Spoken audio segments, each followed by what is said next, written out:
SITV, দেশ ও জাতির উন্নয়নে আমরা।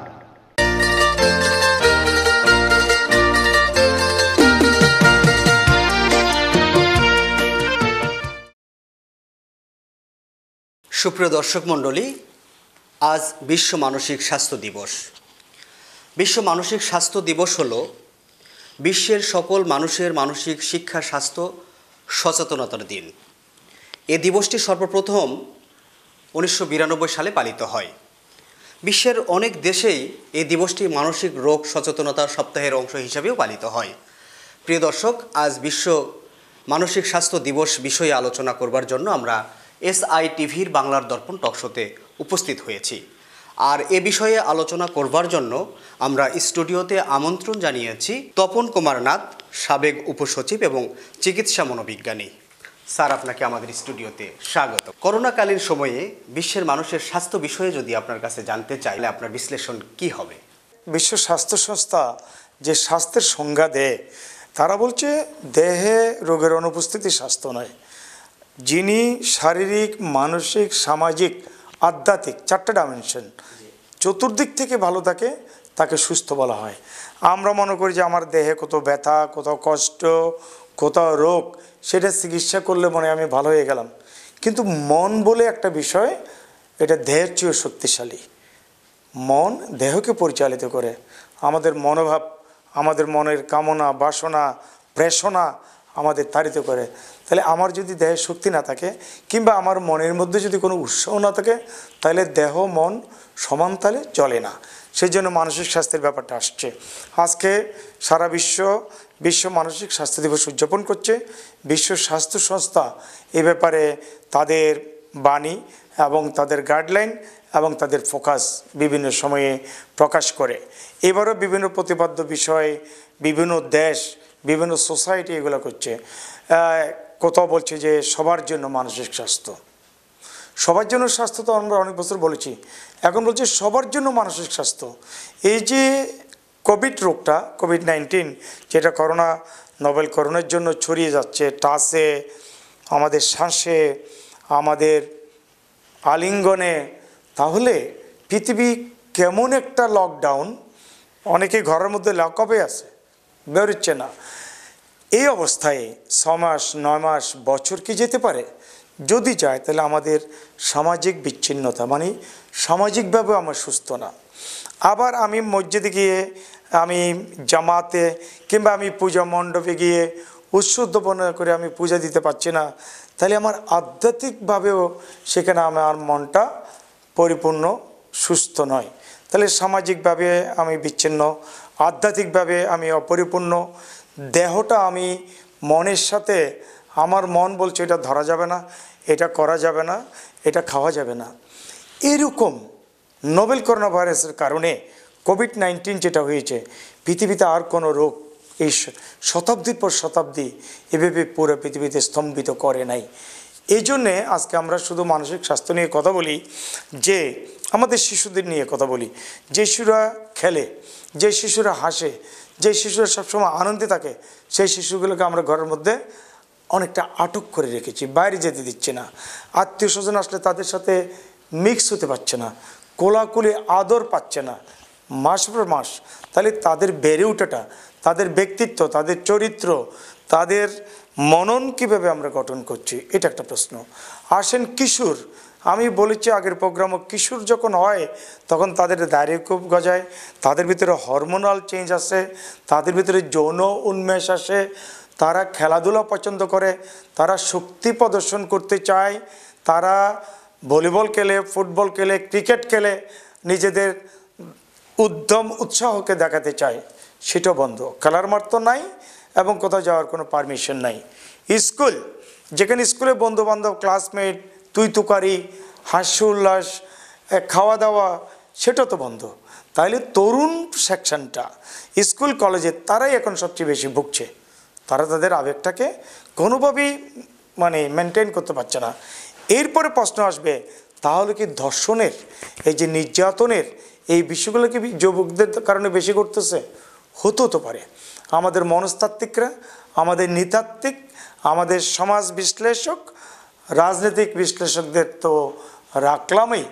অনেকে বলছে রাজনীতির ছত্র ছায়ায় অনেকে এমন শক্তি প্রদর্শন করছে, নিরীহ মেয়েদের উপরে নির্যাতন, ধর্ষণ, নিপীড়ন। আমি আপনার গত অনুষ্ঠানে বলেছি যে ধর্ষণ কথাটার সংজ্ঞা এটা ফরেনসিক মেডিসিন ঠিক করতে পারে, ধর্ষণ কথাটার সংজ্ঞা আমাদের আইনবিদরা বিচার আদালতে ঠিক করতে পারে, কিন্তু পত্র পত্রিকায় মিডিয়ায় ঘরোয়া আলোচনায় যদি আমরা ধর্ষণ করি তাহলে এটার চিত্রটা আমাদের মাথায় কী আসে, আমাদের শিশুদের মাথায় কী আসে, আমাদের শিশুরা যে বাবা ধর্ষণকে এটা কীভাবে করে। সেই জন্যে আমি গত অনুষ্ঠানে বলেছি, আমি লক্ষ্য করেছি ছাত্রলীগের একজন সাংস্কৃতিক সম্পাদক আবেদন করেছে ধর্ষণের পরিবর্তিত সংজ্ঞা দিতে। আমরা যদি নির্যাতন বলি, শিশু নির্যাতন বলি, আমরা নারী নির্যাতন বলি, তাহলে চলে। নির্যাতন কতটুকু হয়েছে সেটা ফরেনসিক মেডিসিন, সেটা আদালত বিচার করে সেটা রায় দিবে। এই কথাটা এই জন্য আসছে যে আপনার এই অনুষ্ঠানে আপনি খুব গুরুত্ব দিয়ে কথাটা বলেন যে নোয়াখালীতে একজন নারীকে বিবস্ত্র করে সম্মানহানি করা হলো। সিলেটে একটা হোস্টেলে, যেটা বিদ্যাপীঠ, সেখানে ছাত্র নামধারী কিছু কিছু লোকজন কীভাবে একটা নারীকে নিপীড়ন, প্রত্যেক দিন আমরা টেলিভিশনে মিডিয়াতে এই জিনিসগুলো খুবই পাচ্ছি। এটা কি তাইলে তাদের আবেগকে আবদ্ধ করে রাখার জন্য, অথবা তাদের শক্তিকে আবদ্ধ করে রাখার জন্য, অথবা আমাদের আদালত, আমাদের সমাজ সঠিক অপরাধের জন্য সঠিক শাস্তি নির্ধারণ না করার জন্যে তাদের ভাবে মানসিক বিকৃতি ঘটেছে? অবশ্যই মানসিক বিকৃতি ঘটেছে। আমরা মনোবিজ্ঞানে বলি সাইকোপ্যাথ। একটা পোর্শন আসে এরা আসলে অপরাধী, তাদের ভিতরে একটা অপরাধ চিন্তা, চুরি, রাহাজানি, খুন, ধর্ষণ কাজ করে। তাইলে এখন লাই ডিটেক্টর আছে, লাই ডিটেক্টর কী করে? আপনি মিথ্যা কথা বলছেন কি না, আপনি এটা দিলেই এটা কিন্তু অ্যানালাইসিস করবে। এখন আর্টিফিশিয়াল ইন্টেলিজেন্স আছে, আর্টিফিশিয়াল ইন্টেলিজেন্সের মাধ্যমেও আপনার চরিত্র, আপনার 4 ডাইমেনশনাল ফেসটা ইন্ডিকেট করে আপনি কি অপরাধের দিকে যাচ্ছেন, আপনি কি অন্যায় করছেন, সেগুলো রেকর্ড করা সম্ভব। এখন রোবোটিক্স আসছে।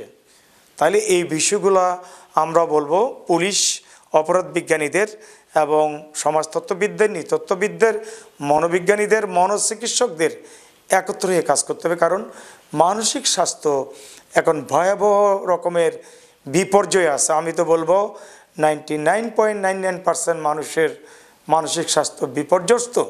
আপনি হাজব্যান্ড ওয়াইফ দেখেন, কারো ইনকাম নাই, কারা খাওয়ার সমস্যা আছে, মধ্যবিত্তরা রাস্তা গিয়ে হাত পেতে রিলিফ নিতে পারে না।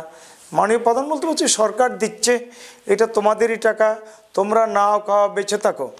এখন সরকার এই প্যান্ডেমিকে, যেহেতু আপনি বর্তমান অবস্থা, এই যে বিভিন্ন দেশ, বিভিন্ন সংস্থা বিভিন্ন প্রতিবাদে বিষয়গুলো পালন করে থাকেন, এইগুলো তো নেতৃত্ব দেন বিশ্ব স্বাস্থ্য সংস্থা।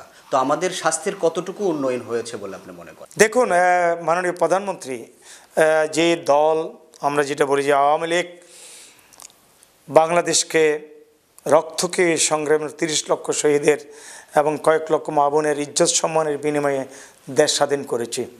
সে নেতৃত্ব, বঙ্গবন্ধুকে সপরিবারে খুন করা হয়েছে যাতে স্বাধীনতা বিরোধী ছিল, ইন্ডেমনিটি অধ্যাদেশ পালন, কিন্তু কালক্রমে সময়ের বিচারে সে বাপকা বেটি, আমরা বলবো যে সে বাপের বেটি শেখ হাসিনা, আমরা গ্রামের ভাষায় বলি। আবার নিজ চরিত্র গুণে, ব্যক্তিত্ব গুণে, নেতৃত্ব গুণে সে আবার ক্ষমতায় আছে। এবং আজকে আমাদের মুখ্য সচিব, আমার এই বেসমেট কায়কাওয়াজ রানা টেলিভিশনে বলেছে অর্থনীতি আবার সঠিক গতিতে ফিরে আসছে।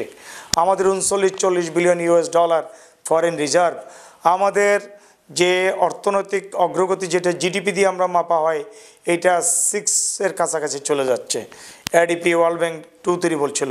তাইলে আমাদের দেশের মানুষ কর্মঠ, আমাদের দেশের মানুষ উৎসাহী, আমাদের দেশের রিজালিয়েন্স বলে একটা জিনিস পৃথিবীতে আমাদের কাছ থেকে শেখে। আমরা বন্যায় ডুবে গেলে আবার আমরা উঠে দাঁড়াই, আমাদের ঝড় তুফান ঘূর্ণিঝড়ে মারলেও আমরা উঠে দাঁড়াই, আমরা যুদ্ধ বিধ্বস্ত হলেও কিন্তু আমরা উঠে দাঁড়িয়ে কাজ করতে পারি। সে অবস্থায় বিশ্ব স্বাস্থ্য সংস্থা একটা আন্তর্জাতিক সংস্থা, world bank, IMF, WHO, ADB, United Nations, অনেকগুলো অর্গান আছে। বিশ্ব স্বাস্থ্য সংস্থা প্রতিটি দেশে তাদের একটা অংশগ্রহণ থাকে, আমরা তাদের চাঁদা দিই, আমাদের দেশের অবদানে চাঁদা দিয়ে তারা আমাদের দেশের বৈজ্ঞানিক তথ্য নিয়ে, আমাদের বিজ্ঞানীদের তথ্য নিয়ে তারা কিছু ফোরকাস্ট করে। সে অর্থে কিন্তু দেখেন বিশ্ব স্বাস্থ্য সংস্থা এবং অন্যান্য সংস্থা মতে বাংলাদেশে কোভিড এখনও ম্যানেজেবল, স্টিল সেরকম মানুষ পৃথিবীতে যেভাবে মরেছে সেভাবে মরে নাই। তবে হার্ড ইমিউনিটি যেটা করতে হয়, এবং আমি তো বলেছি সরকার অনেক লকডাউন করে অনেক ধরনের ব্যবস্থা করে প্রথম দিকে সংক্রমণ কমিয়েছে, এখন আবার বলছে শীতের মধ্যে সংক্রমণ বাড়তে পারে, বাড়তেও তো পারে। তাহলে একটা হার্ড ইমিউনিটির বেড়া দিতে হবে। হার্ড ইমিউনিটিটা কি? ACRD, বানানটা হলো ACRD ইমিউনিটি। তার মানে এখানে 3 জন আছে, এখানে 2 জন আছে, তাহলে এই 3 জনের মধ্যে একজনের কোভিড আছে, তাকে আলাদা করে বাকিদের মানে প্রতিরোধ করা, এটা একটা হার্ড ইমিউনিটির বেড়া, একটা বাধা তৈরি করতো। এটা সায়েন্টিফিক। আমি অস্ট্রেলিয়ান ব্রাউন ইউনিভার্সিটি আমরা কোভিড ম্যানেজমেন্টে ট্রেনিং করেছি। এখন brown university Haifa health and education for all, doctor Ruhul Abid এবার নোবেল শান্তি পুরস্কারে তার নাম তালিকায় ছিল। তাহলে আমাদেরই বাঙালি, আমরা বিশ্বব্যাপী এরকম কাজ করে যাচ্ছি। তো এই অবস্থায় বিশ্ব স্বাস্থ্য সংস্থা তাদের রোল প্লে করছে, সরকারও তাদের সঠিক রোল প্লে করছে, কিন্তু জনগণ সচেতন হতে হবে। বাংলাদেশের সরকার এবং বুদ্ধিজীবীরা বাংলাদেশের স্বাস্থ্যের উন্নয়নে কতটা ভূমিকা রেখে যাচ্ছে? কাজটা মূলত সরকারের নেতৃত্বে পরিচালিত হয়। সরকার গঠিত হয় স্বাস্থ্য মন্ত্রণালয়, শিক্ষা মন্ত্রণালয়, সমাজ কল্যাণ মন্ত্রণালয়, খাদ্য মন্ত্রণালয়, ভাগ করে উই হ্যাভ এ মিনিস্ট্রি।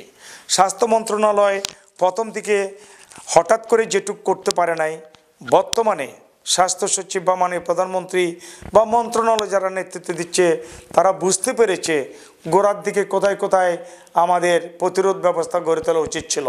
আমরা এটাও দেখেছি যে স্বাস্থ্য ব্যবস্থায় কিছু কিছু চালক, পরিচালক, মহাচালক তাদের অনেক রকমের অন্যায় অনিয়মের কথা চলে আসছে এবং তারা দুদকে গিয়ে জবাবদিহি করছে।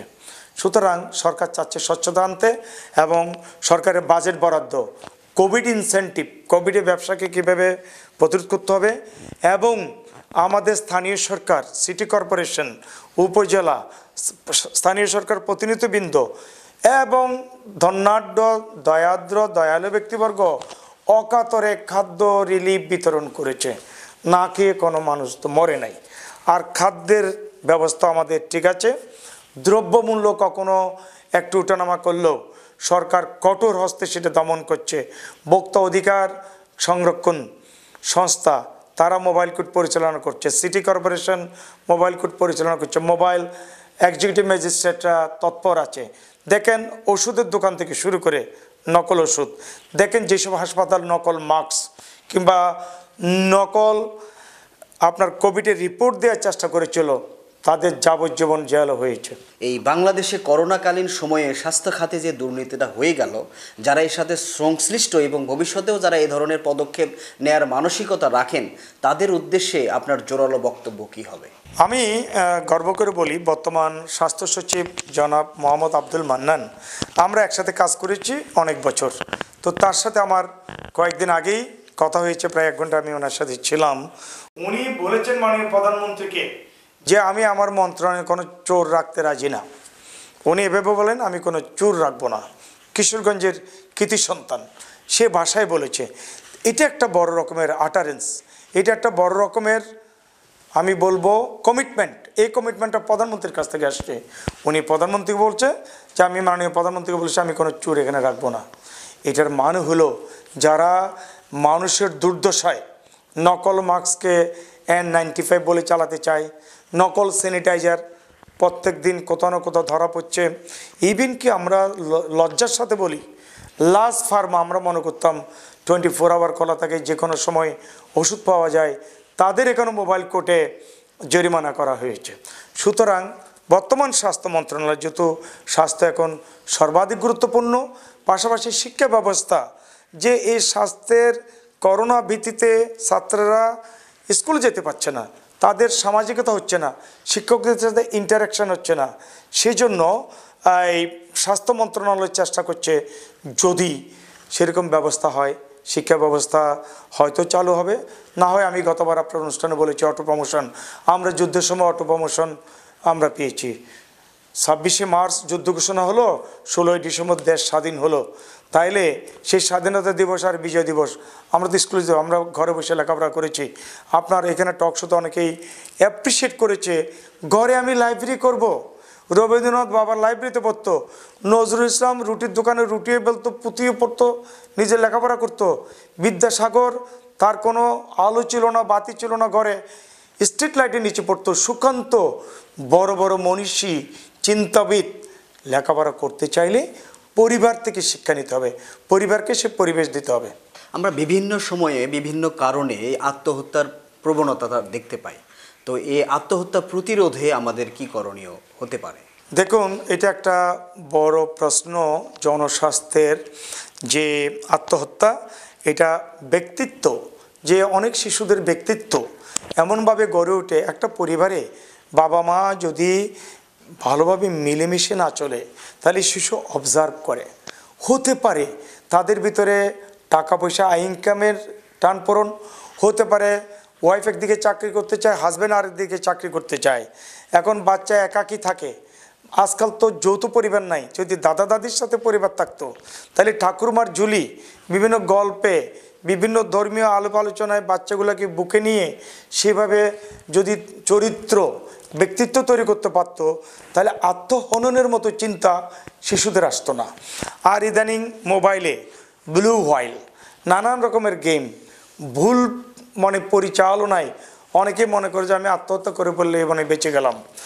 এই বিষয়টা থেকে সঠিক শিক্ষা, সঠিক মূল্যবোধ, পারিবারিক মূল্যবোধ বাচ্চাদের মধ্যে আনতে হবে। আর শিক্ষকরা হবে বন্ধু। যেসব শিশুরা কেজি 1, কেজি 2, একদম প্লে গ্রুপ থেকে শুরু করি, সেখানে শিক্ষকরা এত বাচ্চা, এত ফি, সেখানে প্রিন্সিপাল বলেন আর টিচার বলেন বাচ্চাদের ভালো ব্যবহার করে না। এই তুমি কেন বাইরে গেলে, এই তুমি কেন এরকম করছো, টোনে কথা বলে। বাচ্চারা টোন পছন্দ করে না। আপনি মায়া করে বলেন, বাবু এইদিকে আসো, আরে তোমার শার্টটা খুবই সুন্দর, বসো, বাবা কেমন আছে। এই যে কথায় হাতিও পায়, আর অনেকে কথায় হাতির পায়ের তলও যায়। আমাদের একটা কথা আছে। আর একটা কথা আমি বলি, এগুলা যেহেতু আজকে মানসিক দিবস, মানসিক টিপসগুলো কাজে লাগবে। একটা স্ট্যাটাস পেলাম, মাথা থেকে আইস ফ্যাক্টরি করে ফেলেন, আর মুখটাকে করেন আপনি সুগার ফ্যাক্টরি, আর বুকটাকে করেন আপনি লাভ ফ্যাক্টরি। স্যাটিসফ্যাক্টরি অটোমেটিক্যালি আসবে। আমরা অনেক সময় অল্প কথাতে রেগে যাই, আমরা অনেক সময় দিমাগ হারিয়ে ফেলি। রাগলেন তো আপনি হারলেন। তাহলে বাচ্চারা যখন হাজব্যান্ড ওয়াইফের রাগারাগিগুলো দেখে, তাহলে কিন্তু তারা নিজেরাও মনে করলো যে আমি আত্মহত্যা করাই আমার বেঁচে যাওয়ার মতো পথ। শিশুদের জীবন একটা ফুলের জীবন। আমার মার কথা বলি, আমার মা কোনো একটা গণক হাত দেখেছে, আমার মা গণকে বিশ্বাস করতো, বলছে এই ছেলে বড় একজন জজ হবে, ম্যাজিস্ট্রেট হবে, বিচারক হবে, এবং অনেক বড় সরকারি যাই হোক, যে ওকে কোনোদিন তুই তুকারি বড় কথা বলবেন না, বকা দিবেন না। কয় যে তোদের আমরা ফুলের ছোট দেয় নাই, আমরা সুন্দর একটা মানসিক বিকাশ, দেশের কাজ, জনগণের কাজ, সমাজের কাজটা বুকে লালন করে আমরা বড় হয়েছি। তাহলে বাচ্চাদের যদি তুচ্ছতাল করা হয়, আমি এই কথাটা বলি, হাজব্যান্ড ওয়াইফ যদি পাশের রুমে ঝগড়া করে, তালা দিয়ে ঘুমাচ্ছে ঝগড়া করে, এই পাশের রুমে যদি বাচ্চারা থাকে, তারা অল্পতেই বুঝে যায় সামথিং রং। পরদিন সকালে মুখ থেকে বুঝে সামথিং রং। দিনের পর দিন বাচ্চারা যদি ভুল মেসেজ পায়, বাচ্চারা ড্রাগ নিয়েও একটা আত্মহনন। বাচ্চারা বন্ধুদের সাথে সিগারেট খায় এবং গাঁজা খায়, বিপদে যায়। সেই জন্য আজকের মানসিক স্বাস্থ্য দিবসে আমরা আগামীকাল এই 6টা বাজে আমরা করব কি, এই জুমে মাদকদ্রব্য নিয়ন্ত্রণ অধিদপ্তরের সহায়তায় সাপোর্ট নিয়ে আমরা জুমে মিটিং করব। আমি আহ্বান করি এই যারা আমাকে ইমেল করবে tapanbangladesh@gmail.com আপনাকে যদি করে, সবাই আমরা ওখানে মতামত দিতে পারি। কারণ মাদক, ইয়াবা, যেখানে আমরা রোহিঙ্গা দেখছি, যেখানে আমরা মিয়ানমার দেখছি, তারাই কি উপরে আমাদের জন্য এই ফ্যাক্টরি খুলে বসছে, ইয়াবা ফ্যাক্টরি। তারা জানে যে মাদকে হিউজ টাকা, অস্ত্র, মাদক এবং ব্ল্যাক মানি হাত ধরে ধরে চলে। আজকে বর্ডারে হত্যা, আজকে বিভিন্ন কিছু শুনতে পাই, এগুলো হচ্ছে মানসিক বিকৃতি। নিউরো ডেভেলপমেন্ট ডিসএবিলিটি বলতে আমরা কি বুঝি? এটা একটা গুরুত্বপূর্ণ প্রসঙ্গ এনেছেন। এই নিউরো ডেভেলপমেন্টাল ডিসএবিলিটি হলো কোনো শিশু যদি জন্মের সময় বাধাগ্রস্ত হয়, তাদের মস্তিষ্কে যদি রক্ত সংরক্ষণ কিংবা মস্তিষ্কের ব্রেনে যদি কোনো আঘাতপ্রাপ্ত হয়, অথবা গর্ভে থাকতে মা যদি মদ্যপান করে, সিগারেট খায়, এগুলোর কেমিক্যাল কিন্তু ব্লাডের মাধ্যমে শিশুর ব্রেইনে যায়, আরও অজানা কারণে অটিজম হয়। আবার দেখবেন যদি মা গর্ভস্থ সময়ে বিষাক্ত ওষুধ খায় অথবা প্রয়োজনীয় টিকাটা না নেয়, তাহলে বাচ্চা সেভাবে বেড়ে ওঠে না, সেরিব্রাল পলসি হয়। আরটা হলো 23 জোড়া ক্রোমোজোমের জায়গায় আরেক জোড়া যদি বাড়তি হয়ে যায়, তাহলে ডাউন সিনড্রোম হয়, বাচ্চা মঙ্গোলিয়ান চেহারার হয়। তাদের ভাষা বিকাশ, ইন্টারাকশন, আর হচ্ছে ইন্টেলেকচুয়াল ডিসেবিলিটি, যেটা সুলতানা জামান করতেন। এটা নিউরো ডেভেলপমেন্টাল ডিসেবিলিটি করে। সাইমা ওয়াজেদ পুতুল, মাননীয় প্রধানমন্ত্রীর সুযোগ্য কন্যা, আমাদের এই বিশিষ্ট মনোবিজ্ঞানী, এখন আমি বলবো ওনাকে রাষ্ট্র মনোবিজ্ঞান, আমি রাষ্ট্র মনোবিজ্ঞান, উনি হয়তো রাষ্ট্র পরিচালনায় অনেকদিন অবদান রাখবেন। আমি নিজে পলিটিক্যাল সাইকোলজি এবং মনোবিজ্ঞানের ছাত্র হিসেবে রাষ্ট্র মনোবিজ্ঞান আমি চর্চা করি, ওনাকে বলেছি আপনি একদিন রাষ্ট্র পরিচালনায় রাষ্ট্র মনোবিজ্ঞান দিয়ে কাজ করবেন। উনি উদ্বোধন করে ডিসেবিলিটি, যেটা বললেন neuro developmental disability, communication disorder, Dhaka বিশ্ববিদ্যালয়, ওটা থেকে আমি মাস্টার্স। আমি স্পিচ থেরাপিও করি। এই সময়ে যেসব বাচ্চাদের আমরা থেরাপি করি, physiotherapy, occupational therapy, speech therapy, বাবা মা সাইকোথেরাপি, সব কিছু তো বন্ধ। তাহলে একটা বাস যদি এনডিটি ট্রাস্টে দেওয়া হইতো, 2টা বাস, তাহলে কলে, হেল্পলাইনে, ভাই আমার বাসায় বাচ্চায় মারামারি, তাহলে বাবা মা অসুবিধায় পড়ে গেছে, থেরাপিস্টরা গিয়ে সেবা দিত। মাননীয় প্রধানমন্ত্রীর কাছে আমি আবেদন করি থেরাপি বাস, এটা আমাদের মিনিস্ট্রিতে ছিল যখন চিকনগুনিয়া হয় ফিজিওথেরাপির জন্য। এখন আমাদের স্পিচ থেরাপি, সাইকোথেরাপি, অকুপেশনাল থেরাপির জন্য আমাদের 2-3টা বাস এনডিটি ট্রাস্টের আন্ডার দিলে আমরা এটা পরিচালনা করতে পারি। বিশ্ব মানসিক স্বাস্থ্য দিবসে আপনি আমাদের স্টুডিওতে এসে স্বাস্থ্যের উন্নয়নের অনেক মূল্যবান কথা বললেন।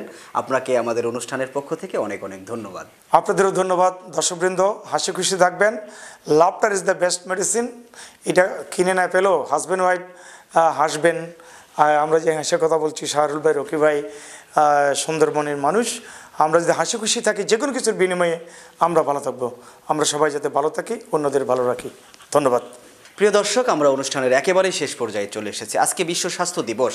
আমরা চাই বিশ্বের সকল মানুষ মানসিক স্বাস্থ্যের প্রতি খেয়াল রাখবেন, যত্নশীল হবেন এবং স্বাস্থ্যের উন্নয়নে যা যা করণীয় আছে, এই করোনাকালীন সময়ে যেভাবে সরকারিভাবে দিক নির্দেশনা দেওয়া হচ্ছে, বিশ্ব স্বাস্থ্য সংস্থা যেভাবে দিক নির্দেশনা দিচ্ছেন, সেই বিষয়গুলো মেনে আমরা সুস্থ থাকব, এই আশাবাদ ব্যক্ত করেই আগামী অনুষ্ঠান দেখার আমন্ত্রণ জানিয়ে আজকের মতো আমরা এখানেই বিদায় নিচ্ছি। আল্লাহ হাফেজ।